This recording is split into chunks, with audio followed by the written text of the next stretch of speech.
welcome to the show. Round 18.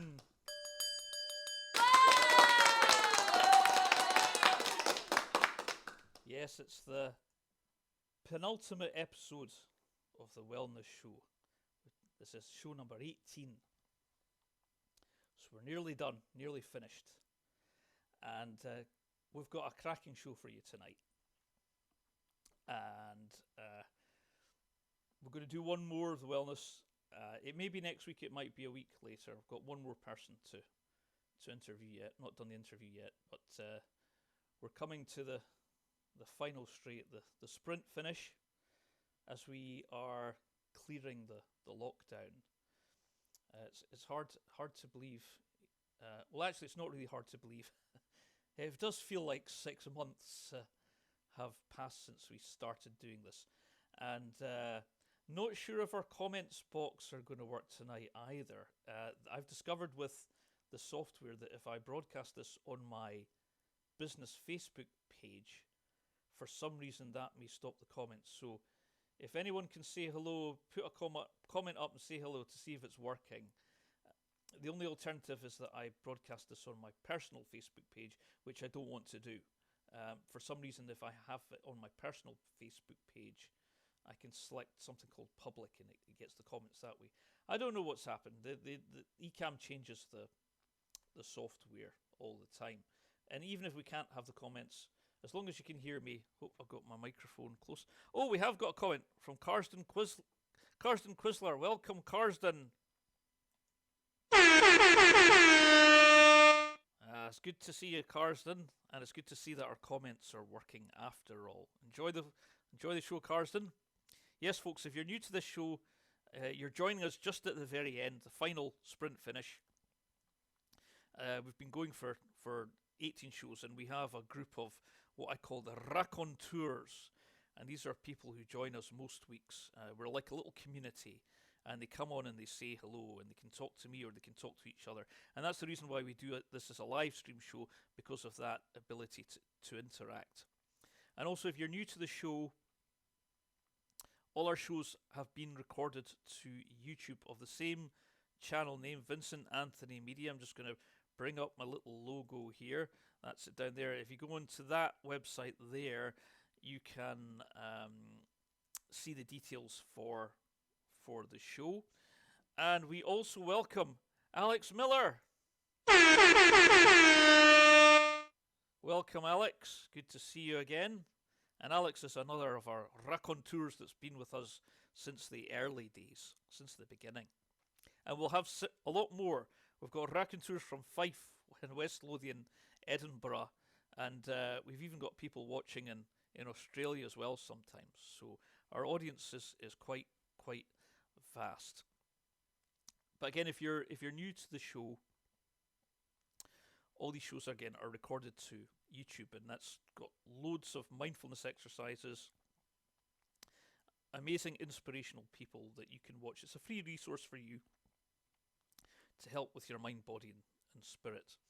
And if there's anyone out there who wants to sponsor our show, you can go onto this website here, down here, Vincent Anthony Media, and on the home page you can click on the donate tab if you want to donate, or if you're a company and you want to have your logo up on the screen in our future shows, get in touch and we can talk about doing that.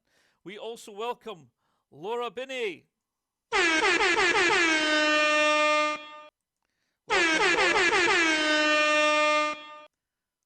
Laura Binney and Graham of Glass Bullet Media Productions, video productions in Fife.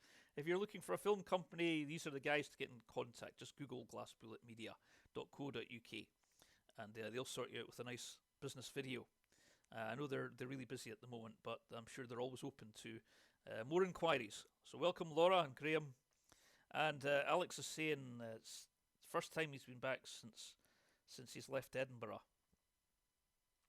Well, welcome back, Alex, and welcome back to Edinburgh. I was actually in Edinburgh last weekend, and that was the first time I had been in the big city since lockdown. But I haven't actually been into the city centre to see what it looks like. I've only been in a place called the Gyle, which is outside the the city centre, and there's a big Morrison's and a petrol station there, and shopping centre, and I would say I haven't seen much difference. There's maybe slightly less people around, but I really enjoyed having my lunch there at the Guile last Sunday with some friends. So welcome, raconteurs. We've also got some other raconteurs who may be joining us from West Lothian. I'll be watching out for William Ritchie. Where are you, William? I know you're watching. Come and say hello, William, and maybe Haley Pender as well. So yes, back to our announcements. So if anyone's watching this and they're a company and they'd like to do something to promote mental health or help with mental health, you can have your, if you want to have your logo up on the screen in future shows, get in touch with me and we can have a chat about that. And also, the other announcement I'm going to make is that as we're coming up for the final show, we're at the penultimate show tonight. What I'm going to do is I'm going to take some of our inspirational guests or speakers and convert the interviews into audio podcasts. Not just to help promote these people even more, but some people don't do Facebook, they don't like YouTube, and they've maybe missed out on our shows. So maybe some people prefer to listen to the information while walking or driving or doing the cooking. So for that purpose, I'm going to spend the next few weeks converting some of our interviews, some of our speakers onto a podcast. I'll probably choose a site called SoundCloud, but I should be able to copy and paste the links into this Facebook page and my website so people can get access to the podcast, and that'll all be free. I think SoundCloud allows me to put some free stuff up, but even if it costs a wee bit of money, I think it's really worth keeping this knowledge going, keeping it alive and broadcasting it in as many ways as possible so as many people can benefit from it. So I'll keep you all updated regarding the podcast. I'll be putting updates on this Vincent Anthony Media Facebook page and on other social media sites as well. So that's to come in the weeks to come when we're finished with our video broadcasts of the Wellness Show. Now tonight, our special guest, we are featuring Derek T. Wilson. So watch out for his interview coming up. He's the type of person I've been asking to come on the show for a while. He's an inspiration. He's someone who's turned his life around through using practices such as mindfulness and meditation. But I'm not going to spoil it. I'm going to leave it for you to watch the interview. So watch out for Derek coming up shortly. Also, I'll be rerunning of an interview I did earlier on in the year with Joe Middlemiss. Now, Joe Middlemiss runs the Ethiopia Medical Project, and she has this charity helping people in Africa with physical health. Now, I know, like all of us, when we see really disheartening pictures, really sad pictures on social media of African babies starving and diseased, and we all want to do something, but we think, well, what can I do? Because the main problem is if we donate money, we're worried that money will be taken by corrupt people, and the poor people will see none of it. Well, if you do want to do something, you can bypass all the corrupt people. You can get in touch with Joe Middlemiss and you can donate to her charity. So the money will go to helping people. It will not get stolen by corrupt dictators or corrupt military people. So I'm going to rerun that interview. It's not a long one. It's maybe 5 minutes, but I hope you'll all watch through it and think of the Ethiopia Medical Project in future if you're thinking, actually, Christmas is coming, I want to donate to a good cause. Oh yeah, I saw that Ethiopia project on the Wellness Show. I think I'll donate to that, and that'll be a really good thing for you to do. It'd be good, a good thing, worthwhile cause to support. So I'm going to play that on tonight's show again because I promised I would. So I'm going to do it on the penultimate show. And I think that's all our announcements for tonight. Just going to double check my auto cue. So you know what's coming up tonight, and I've mentioned the podcasts. And tonight's sermon, I'm going to do a little sermon on assertiveness. Now, I know that we've covered assertiveness on one of the previous shows, but I've decided that as we're at show 18, I've pretty much covered a lot of the theory and philosophy that I used to do when I instructed classes in mindfulness. So I've kind of come to the end of that now. So I've decided for the last couple of shows, I'm just going to do maybe sermons on things I've experienced during the week that I'd like to pass on to you. And one of the things that I've experienced is using assertiveness, because if you don't have assertiveness skills, it really can make your life a misery. And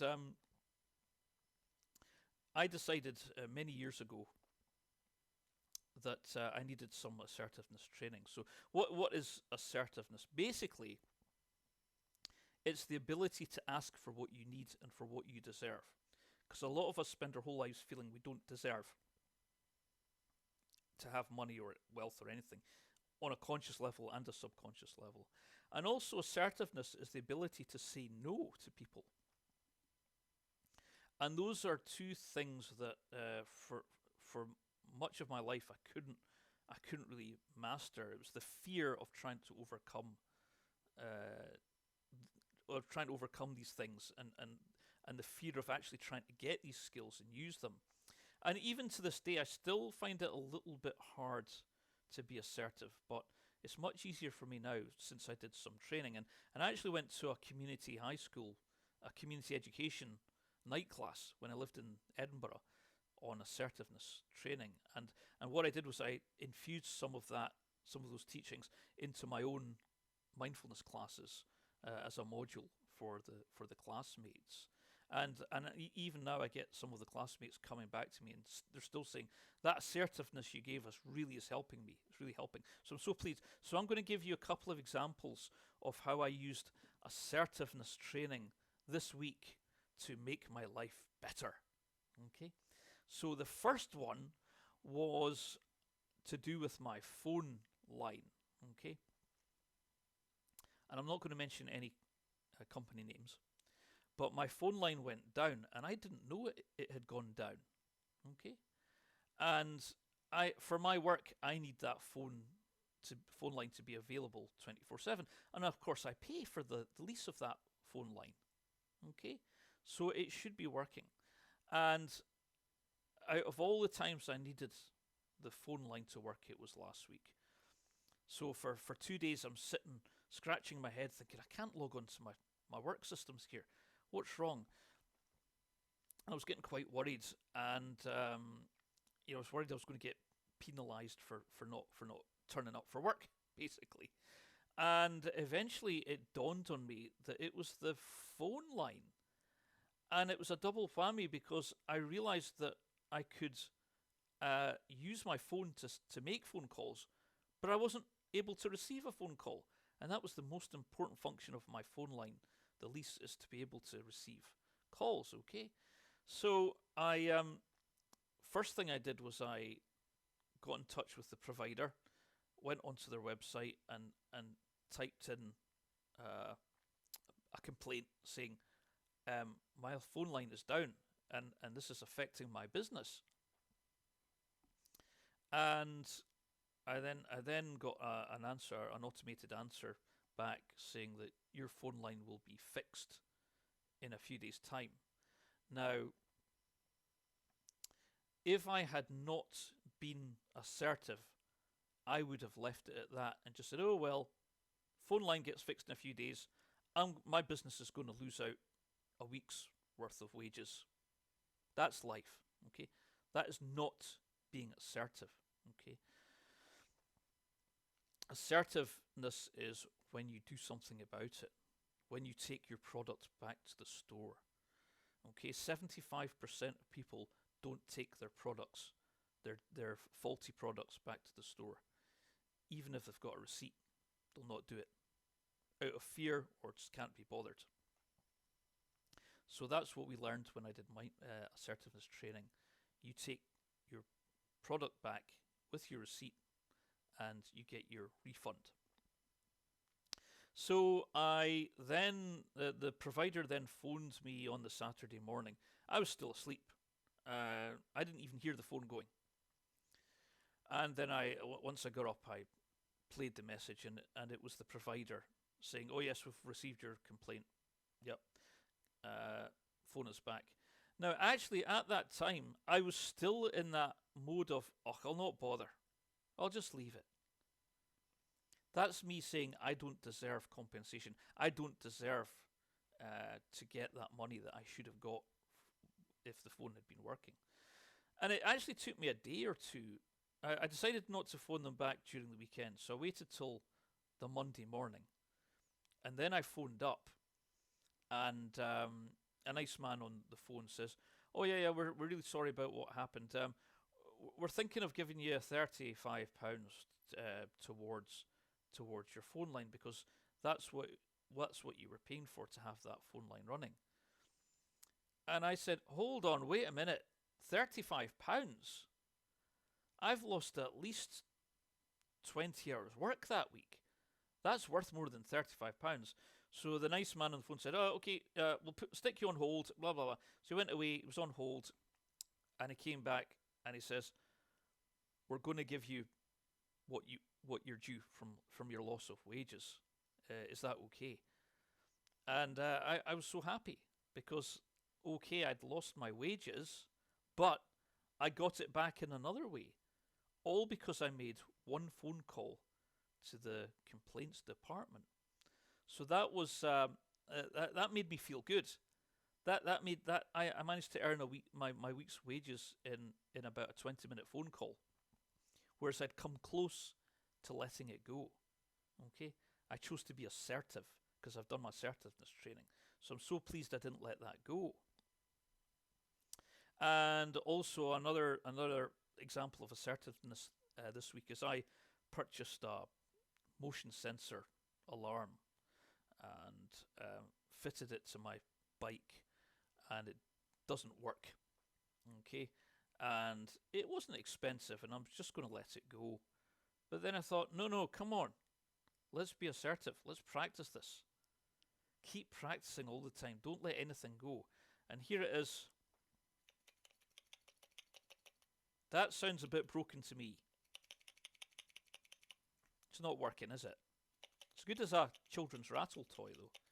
And it doesn't. It's not very expensive.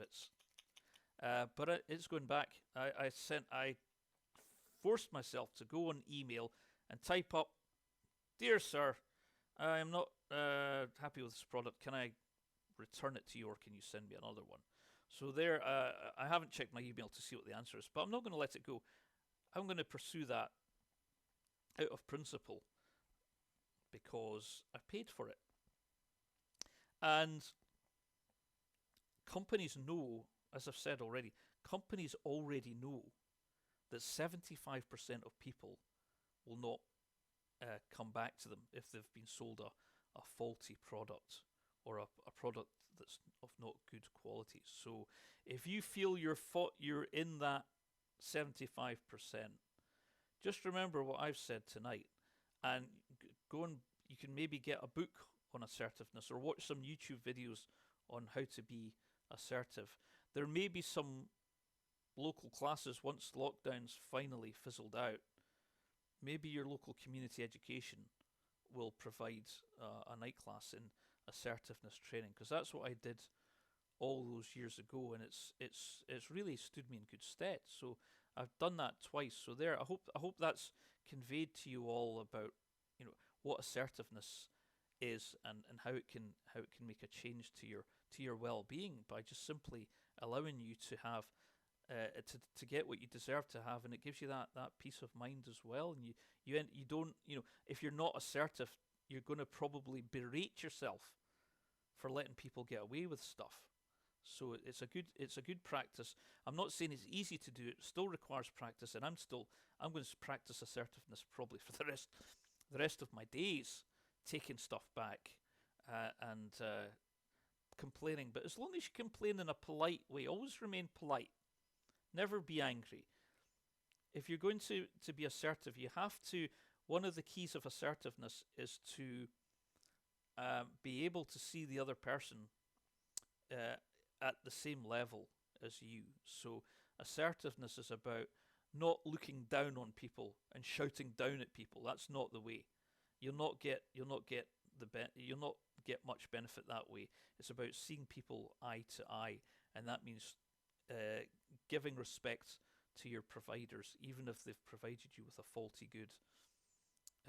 Treat them with respect, but also it's about being confident and asking for what you deserve, and also the ability to say no. I can't give you what you want. I'm not able to. Okay. Now I haven't had an example of saying no to anyone for quite a long while, but the important thing is that if you're someone who suffers from being a yes person all the time to the point that's affecting your well-being and your mental health, you have to be able to say the word no in your first answer to people. And no should be the first word that you say. No, I'm sorry, I can't lend you £20. I need that to pay my food bills. And the act of saying no as the first word is very powerful.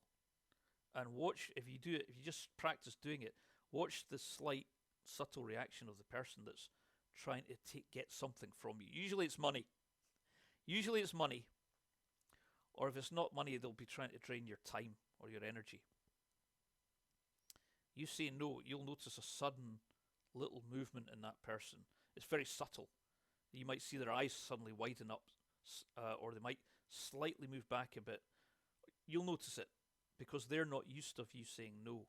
Okay, they're used to you saying yes. Yes, I'll do this. Yes, you can borrow this. Yes, you can have my money. Okay, so you have to start being able to say the word no in the first sentence, and that's really all. Those are the basic things about assertiveness, because you need to be able to do it without thinking too much about the technique. Okay, but always remember, always be polite with people. Never look down on people and never look up to people when you're being assertive. Just treat people as you would like to be treated. And that's your assertiveness techniques. And I also wanted to relate to you quite an amazing thing that happened to me about a month ago. Now, for those of you who know me, you'll know that I was in shall we say, a sports accident 4 weeks ago, and I'm still recovering.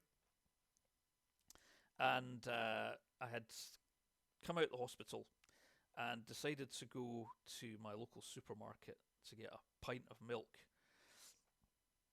And I was trying to work out how I was going to get my milk. How do I get into the supermarket? Because I'm on crutches. And how do I do this? And how do I carry things on crutches? So I hobbled into the supermarket. And I went straight to the milk section. And I decided that rather than get 1 pint of milk, I would get a big 6-pinter. Because on crutches, I want to make as few trips to the shops as possible. So a big 6-pinter will last me at least most of the week. And I hadn't even reached for the milk when I noticed this elderly gentleman. He was looking at me.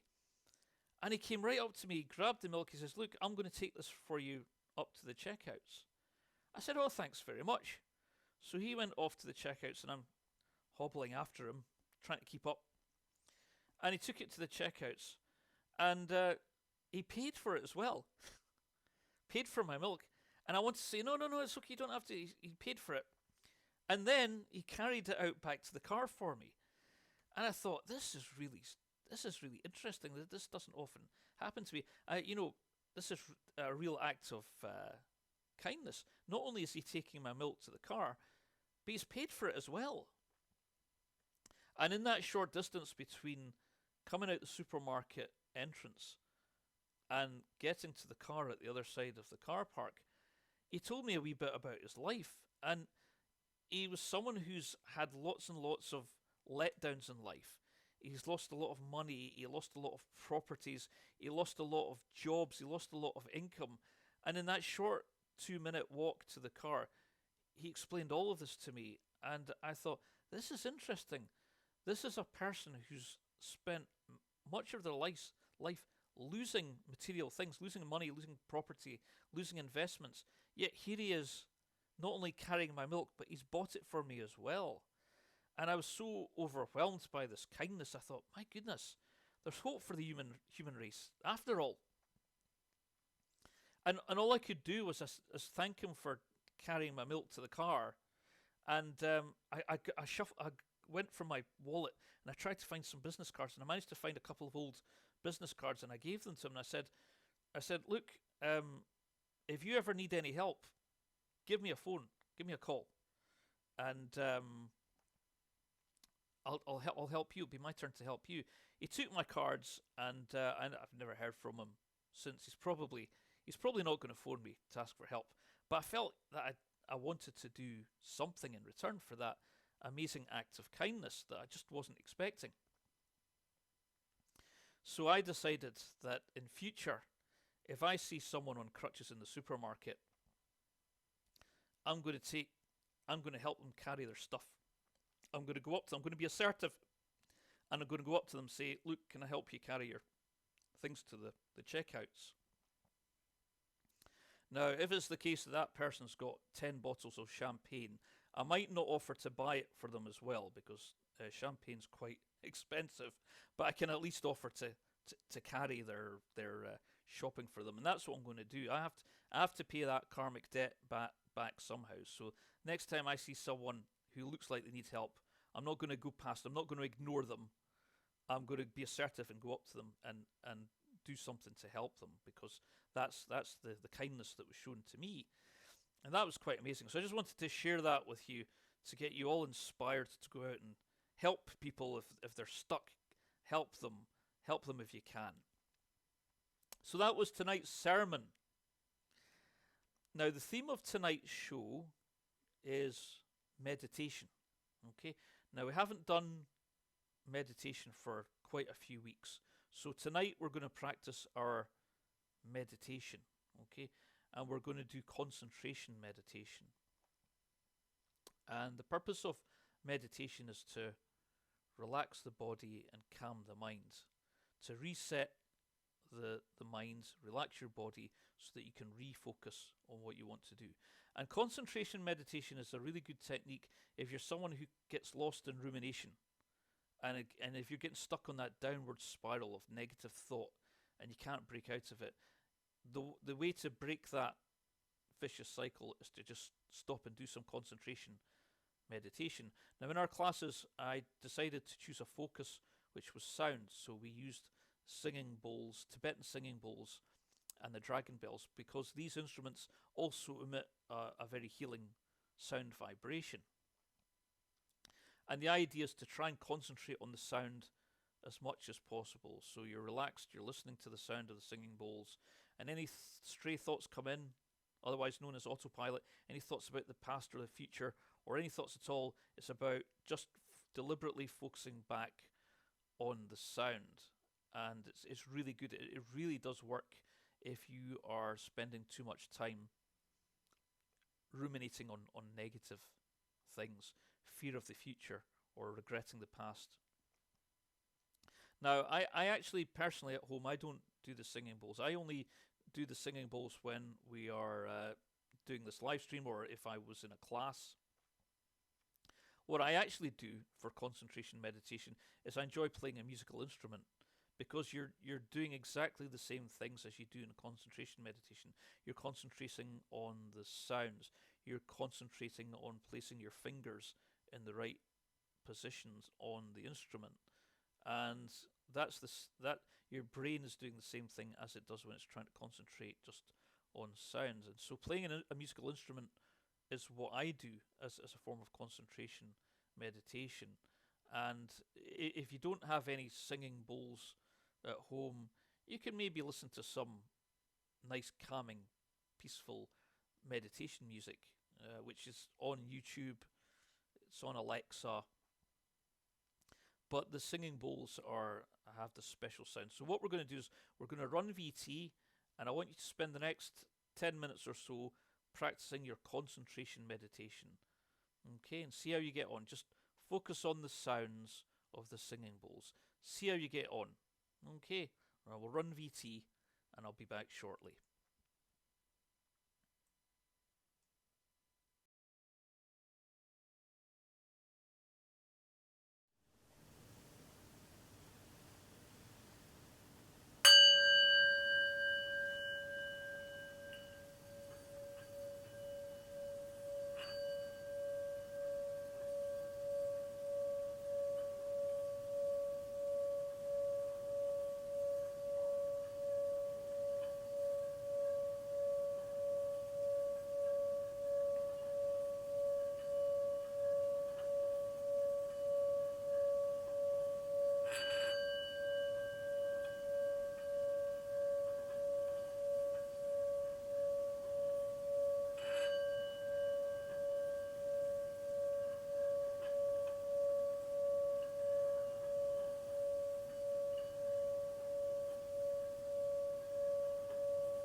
So there we are. That was the sound of the singing bowls and the Chinese dragon bells, and it's been a while, good long while since I last listened to them, but they are very calming just listening to those sounds. And I plan to do my yearly pilgrimage to Samyeling Tibetan Center this year before the winter comes, and I go once a year, and it's down in an area of Dumfries in Galloway called Eskdale Muir, and I know some of you watching tonight have been down there a few times, and it's the most amazing, peaceful place.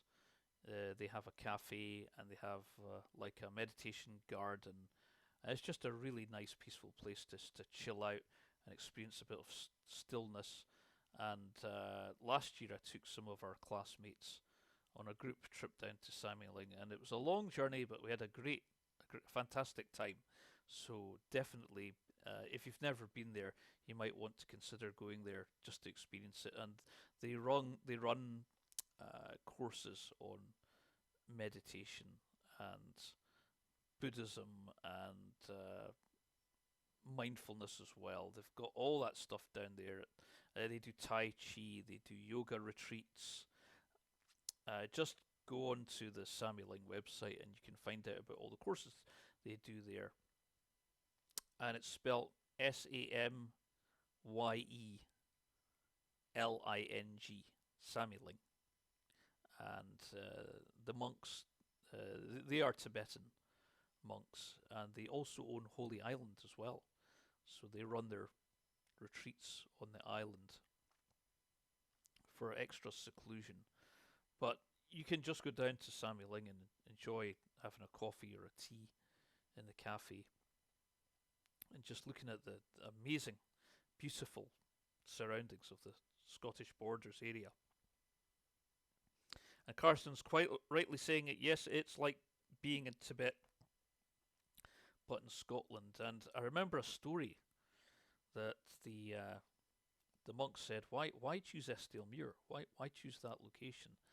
And they said that location was the nearest they had to their homeland in Tibet. That was the nearest they could have. I can quite believe that, because it's just so peaceful and tranquil down there. It's just gorgeous. There's lots of greenery, and there's rivers that run through there, and just the trip there alone is an experience. It's an adventure, especially if you're travelling from where I am up in Kinross. It's a real adventure just to get there, and then you soak up the vibe there, and you smell the incense coming from the temple, and you see the monks walking around, and it's just a really nice place to go, just to get out of your normal zone into a completely different world altogether. It's a really lovely world, so I recommend checking out Samyeling Tibetan Monastery online and then going to visit. And you don't need to make an appointment. Tourists just turn up there. I actually first started going there when I was a motorbiker, and it's popular with motorcyclists because the roads are nice and twisty there, and the bikers just love to ride down there and stop off and have their coffees at the monastery before continuing on their journeys. So check it out. Now, before we go to our main guest tonight, Derek, I'm going to run you Jo Middlemas's interview, and she's the lady that runs the Ethiopia Medical Project, and I just want to play this so that you'll remember her, so that perhaps in future, if you feel like you'd like to donate to a good cause, you can think about the Ethiopia project, bearing in mind that the money will go to the project. It's not going to get stolen by any corrupt militias or dictators. Okay, so it's not long. It's about 5 minutes, and just if you can just watch the video and again listen to the amazing work that Jo has been doing out there, and she's a local lady from Kinross here as well. So run VT, enjoy.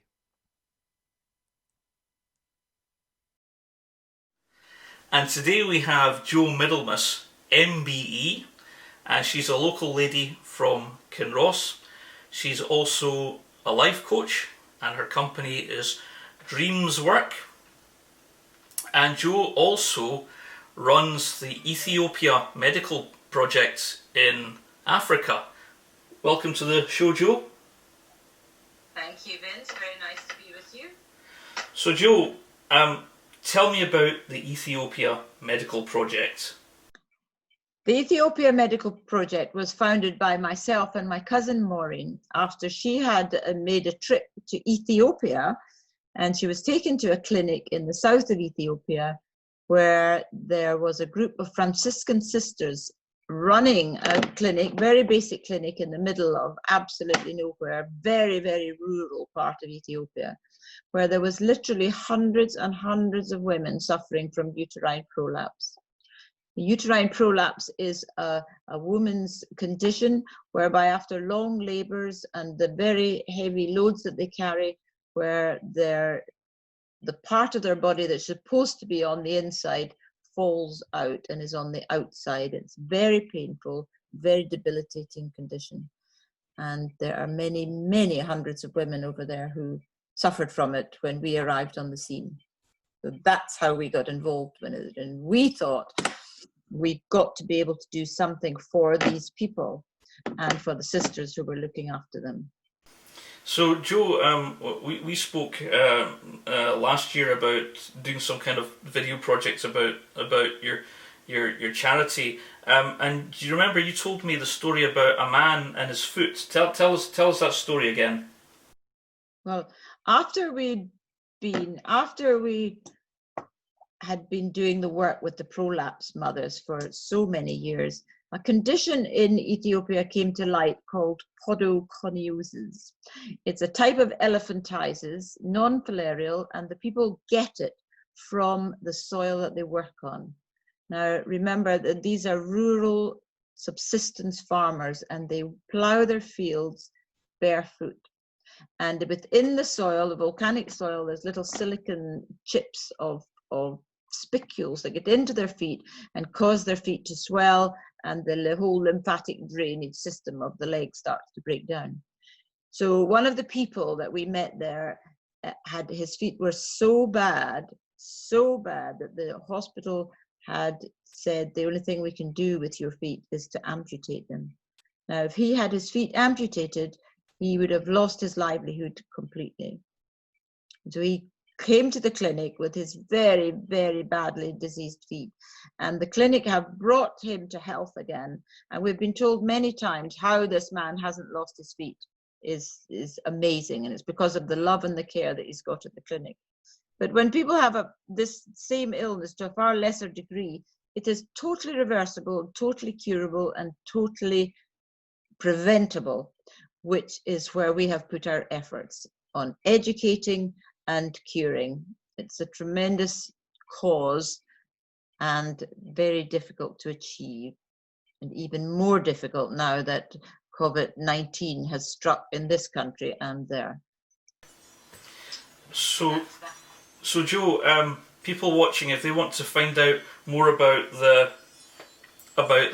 your charity and your work, if they want to maybe donate to your charity, how do they contact you? Well, they can contact us on our website, which is www.ethiopiamedicalproject.com. And we would be very, very happy to see them. All of those emails or messages would be picked up by our webmaster and forwarded on to us. And you can see the work we do there and the development. We started in a very, very small way, literally helping with some food and medicine. And now we're responsible for the salaries of the entire staff and for the care of these 500 or 600 people that come to the clinic every day to have their feet treated. So it's an amazing project, and we're very, very lucky to be involved in it. So, Joe, I'd just like to finish by saying, recently you were awarded the MBE. Now, how was that? And you'd appeared in the local Kinross newsletter. It was a quite a remarkable event for Kinross as well. How did that affect you? Well, it was absolutely thrilling and a total surprise, I have to say, an absolute surprise. We're very, very excited because we knew that award was not just for us, but for all the people that have donated to the charity and all the people over there. And the idea that Maureen and I would go and meet the Queen because of them created a tremendous thrill. But now, sadly, we were supposed to be going for our MBE on June the 25th. That's been cancelled. The Queen is in lockdown, same as the rest of us. And now, as you know, there's been many more heroes, NHS heroes and different types of heroes. I'm afraid our little bit of heroism will go down to the bottom of the pile. But it doesn't matter. I can still put MBE at the end of my name and know that we and our work has been recognised, and that's all we need, really. So folks, again, we'll be bringing up the website for the Ethiopia Medical Project, and if you want to help Jo and donate to her cause, that would be very much appreciated. So, Jo Middlemas, MBE, thank you very much. Thank you, Vincent. It's been a delight.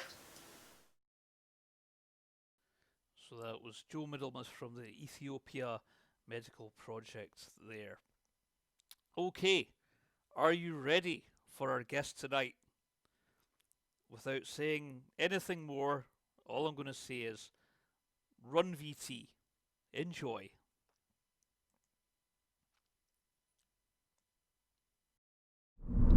Today I'm off to the East Nuke of Fife. It's a bit dreary today, it's a bit wet, but I'm off to rendezvous with my friend Graham Campbell, who, if you'll remember, was a previous guest on the show. And together we're off to meet up with our guest on this show, Derek Wilson, who's had an amazing journey, an amazing spiritual journey. So join us shortly when we arrive at our destination.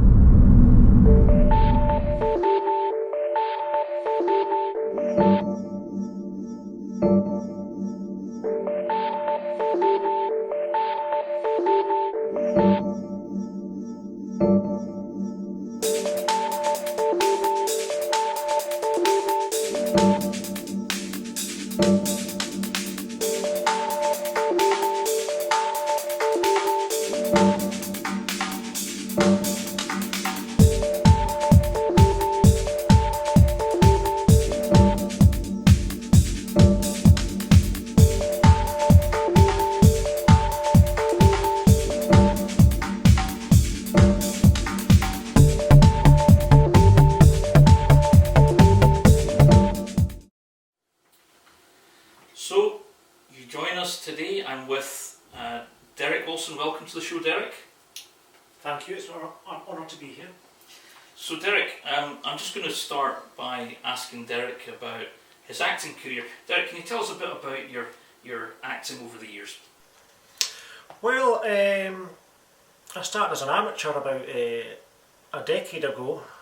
I got involved, the first big film I was involved in was The Happy Lands, where I played a miner, and I also worked behind the sets, building props and things. It was a new experience. It was very stressful at times because I was working on a big film, but it was very interesting and I enjoyed it. And after that, I got involved with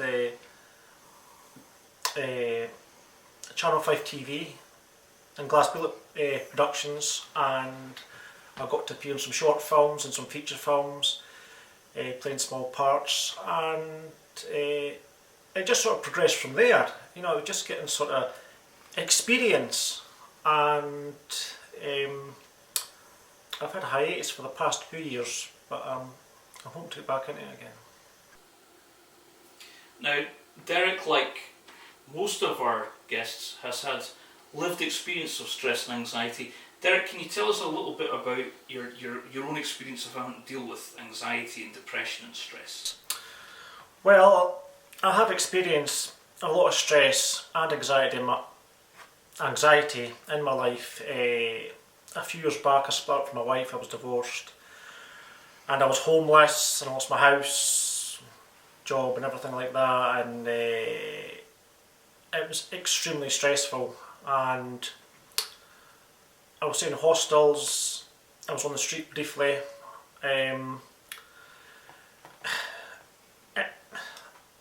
In order to cope with that back then, I actually took to drink, which wasn't the answer. It just made things worse.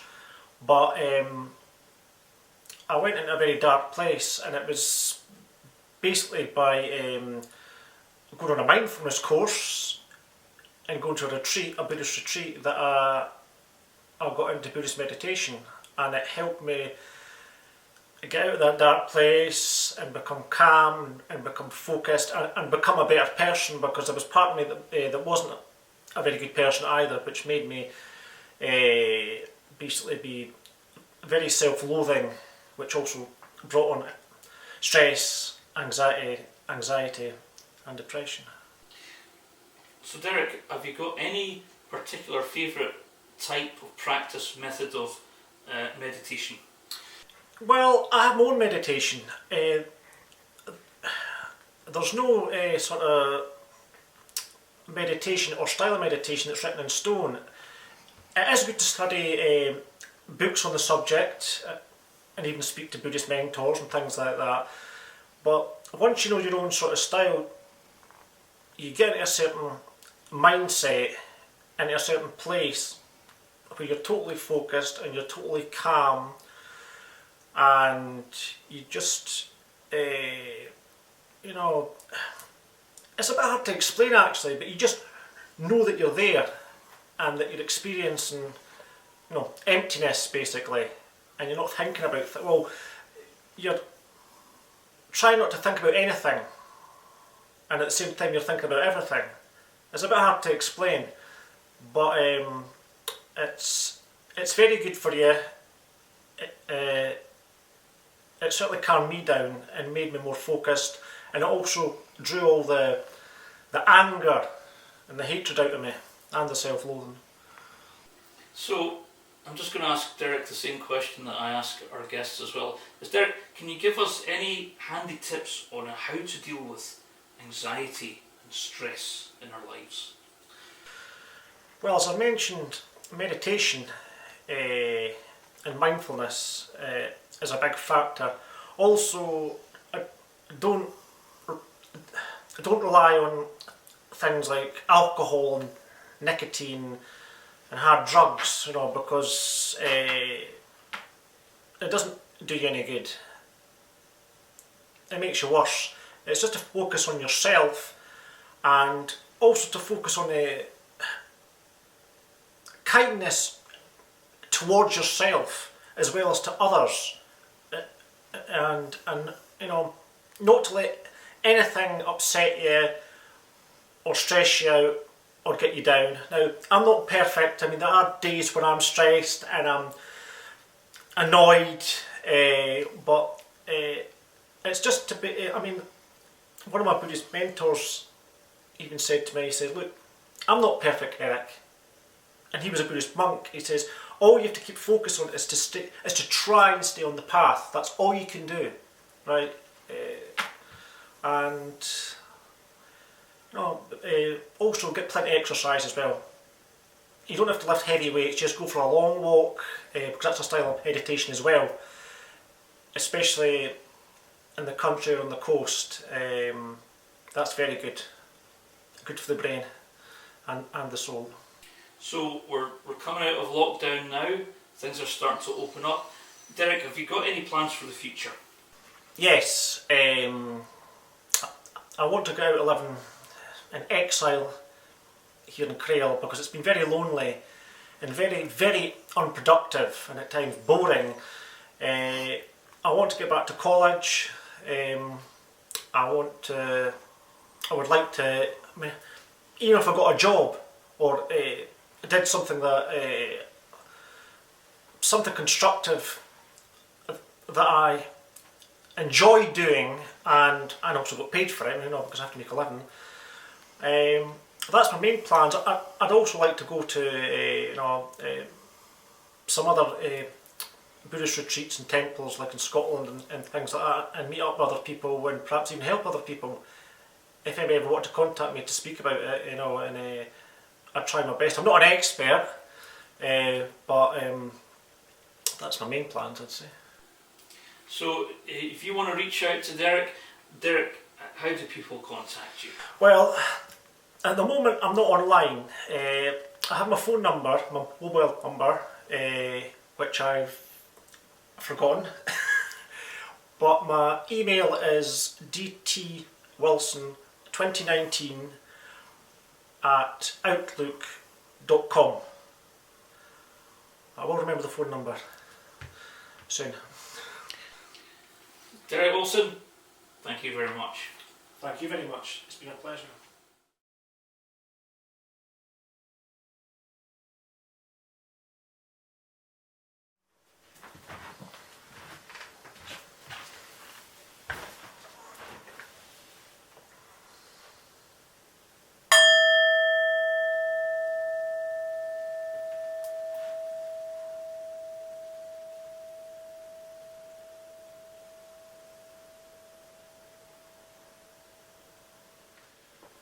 Hello.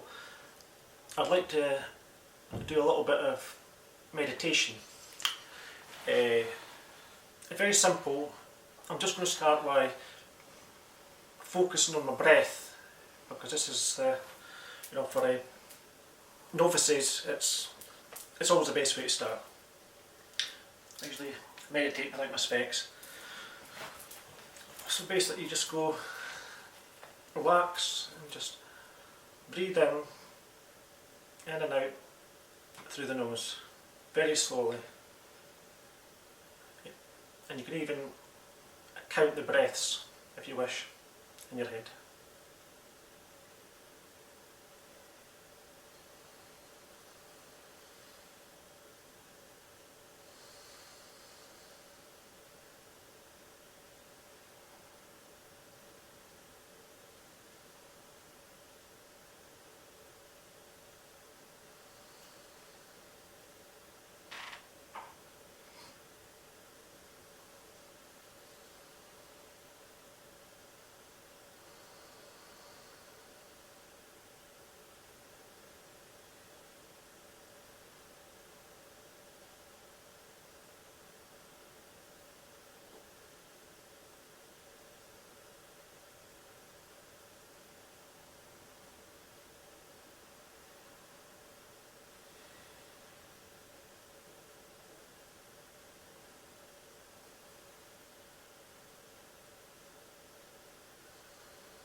There, so that was our interview with Derek Wilson, a truly inspirational man. And also a big thank you to Graham Campbell, who not only introduced me to Derek, but also came out and helped with some of the filming of that report as well. So thanks to Graham Campbell of Glass Bullet Media Productions in Fife. And I hope you enjoyed that little report there. I certainly really enjoyed going out and doing a bit of filming in 3D in the real world for a change. Although I'm happy to continue doing interviews by Zoom for those that prefer that. But it was we had a great time out at Creel. The sun came out and it was a really just a lovely day out, spending some time with Derek and Graham at the beach. So that brings us almost to the end of this penultimate show. We've got one more to do, And in our final show, I'll keep you all updated when that's going to be, because I haven't shot the interview. But our final show is going to be with a lady from the People's Republic of China, Miss Hong Jiao, and we'll be speaking to Hong next time, and she'll be telling us about her wellness business that she runs both in China and in London. And then that will be us wrapping up the wellness show. However, that's not the end of the live streaming. No, not by any means. Just because I'm going to wrap up the wellness show doesn't mean I'm going to do more live streaming. What I'm planning on doing in future is actually working with other co-creators and other co-presenters who want to have the chance to present their own live stream show, but just need a bit of help with the technical side. So in future, I'll be co-hosting with co-presenters, and we'll be covering a wide variety of topics on anything and everything. So that's coming. You'll get the updates. I haven't even thought of a name for the new show yet, so I'll have to work on that. But that's to come. And also I'm going to be podcasting our inspirational speakers as well, and I'll be announcing all that on the Facebook page. And also, we welcome a new raconteur tonight. We welcome Lorna Pelly. Welcome to the show, Lorna. And Lorna is a friend of mine, and Lorna is someone as well who I'm going to be cooperating with in future on well-being projects and media stuff and things like that. So that's all to come. It's not the end of our get-togethers, because it would be a shame if I just ended the live streams and didn't do anything after that, because a lot of you have been with me since the beginning, and it's great that we can all come together and be together at the same time each week or each fortnight or each month, and just hang out together in cyberspace. It's like a little community that we've got, and I don't want that to end. So we'll continue. It's just it won't just be all about wellness in future, because I've done this is show 18. We're going to do one more. I really can't do any more, because I feel I have presented the main teachings that I was giving in the mindfulness classes, and I've introduced you to as many of these inspirational people I've met over the years.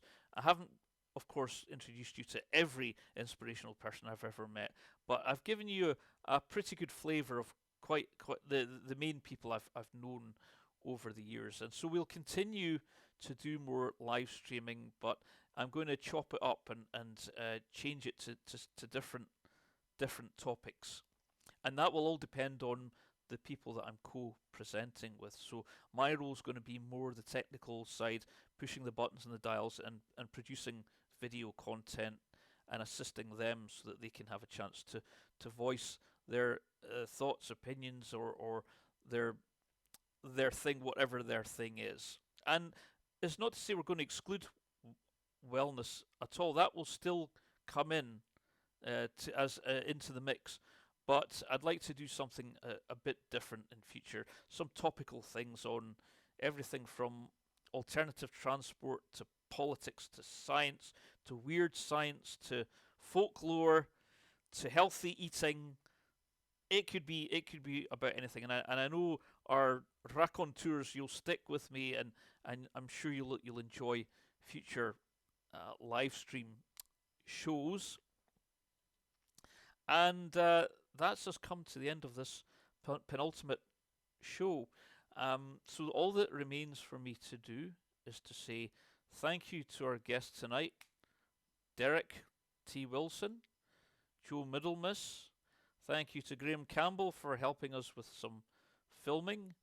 And thank you to our raconteurs who joined us tonight. I don't know where William Ritchie was. Maybe you're watching, William, but you've been a bit quiet. But thank you to Carsden Quisler, Alex Miller, Laura Binney, Lorna Pelly, and that was our raconteurs tonight. And thank you to you, our viewers, as well, because without you watching, there'd not be much point in me doing this. Maybe I'd just be talking to silence. So thank you all. I hope you've enjoyed tonight's show. I hope you've enjoyed the meditation. And join us next time, and I'll give you updated when the next one is, when we'll be joined by Miss Hong Jo, and we'll have some more mindfulness exercises. And I hope you'll all join us for the final wellness show once and for all. So thank you all. Namaste. Have a good week, and we'll see you next time on the Wellness Show. Bye for now. Run credits.